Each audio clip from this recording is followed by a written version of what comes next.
We also have a sort of a science center in the Western Cape, in one of our centers, where the students actually come to the site, Sansa site, and we have facilitators on the ground that then take the students through in terms of what space is and what is the various issues around space weather and so on. So we do provide in-house training. In fact, just late last year, with the private sector, there's a number of private sector companies that are involved in science awareness, and so we started to partner with them to work side by side. Science for today and for deep space exploration tomorrow.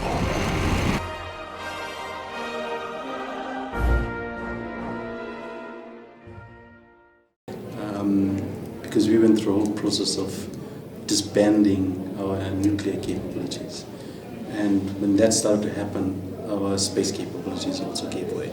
Because when you have a launch vehicle, you can use it to take a satellite into space, but you also use it to deliver a nuclear weapon. Yeah. When you kill the nuclear program, you kill half the space program as well. We're building a satellite at the moment. This is an engineering project, and we're developing our IP. So we have a company who's a prime contractor that's building the satellite. Because of the funding that we've given them, there's a lot of R&D. But that R&D is also, they're subcontracting other industry players to come and assist in delivering the satellite. Sansa owns the IP, not the company. Okay, and then if you're building, let's say, the next satellite, which is a different prime contractor, then that IP will be made available to that industry player. And we're also now starting a discussion where many countries are looking at South Africa to co-develop a satellite with them, because they want to learn and gain access to our IP.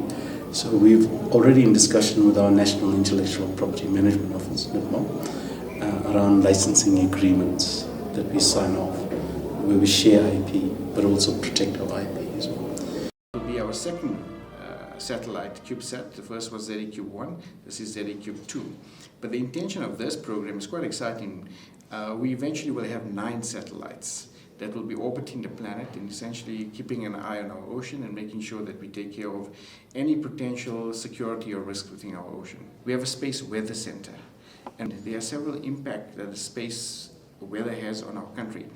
Communication, the aviation sector, the power grid sector. So the only African country that has a space weather center, and the space weather center will provide intelligent information about what's happening in space to various industries. It is in fact going to become a requirement under the aviation sector to have space weather information as part of your flight planning policies and strategy.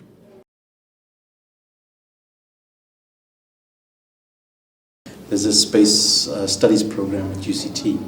There's the National Astronomy Space Science program, which is at UCT, Northwest University, UKZN. And as I mentioned, with the Pan-African University for Space Science Institute, and that's looking at developing satellite engineers. There's also a program at Stellenbosch University. So with a number of engineering departments across universities to see what is the appetite to do space engineering. Obviously, it depends on the university themselves. We can't force it into them. They have to be willing to take it up. And we've seen aspects of that.